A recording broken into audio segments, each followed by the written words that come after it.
স্বাভাবিকভাবে মানুষের দিনে ৫০টি থেকে ১০০টির মতো চুল পড়া স্বাভাবিক। পরে যদি ভিটামিন বা প্রোটিন না থাকে, আয়রনের ডেফিসিয়েন্সি থাকে, সেক্ষেত্রে রক্তশূন্যতা দেখা দেয়।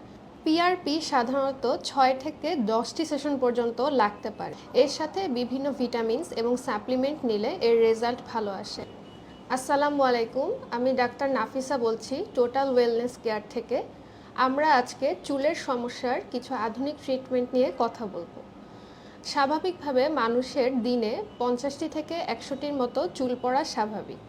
যদি এর বেশি চুল পড়তে থাকে তাহলে সেটার কারণ খুঁজে বের করা দরকার। প্রথম কারণ হলো পুষ্টিহীনতা, যেমন খাবারে যদি ভিটামিন বা প্রোটিন না থাকে, অনেক ক্ষেত্রে আয়রনের ডেফিসিয়েন্সি থাকে, সেক্ষেত্রে রক্তশূন্যতা দেখা দেয়।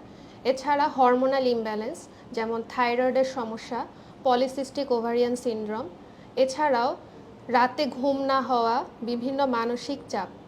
তাছাড়া বাহ্যিক ক্ষেত্রে হচ্ছে চুলে বিভিন্ন রকমের প্রসাধনী সামগ্রী ব্যবহার করা, যেমন জেল বা হেয়ার স্প্রের ব্যবহার।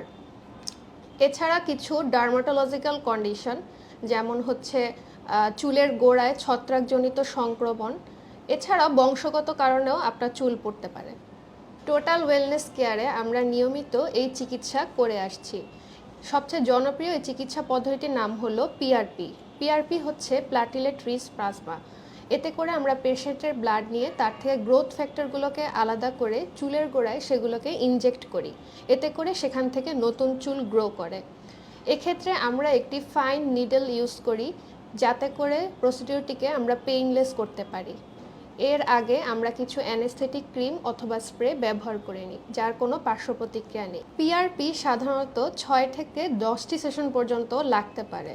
এর সেশন সংখ্যা এবং কস্ট নির্ভর করবে পেশেন্টের উপর, কি উপাদান আমরা ব্যবহার করছি অথবা কোন মেশিনটা আমরা ব্যবহার করছি তার উপরে। শুধু পিআরপি চুল পড়া রোধে যথেষ্ট নয়, এর সাথে বিভিন্ন ভিটামিনস এবং সাপ্লিমেন্ট নিলে এর রেজাল্ট ভালো আসে। সাথে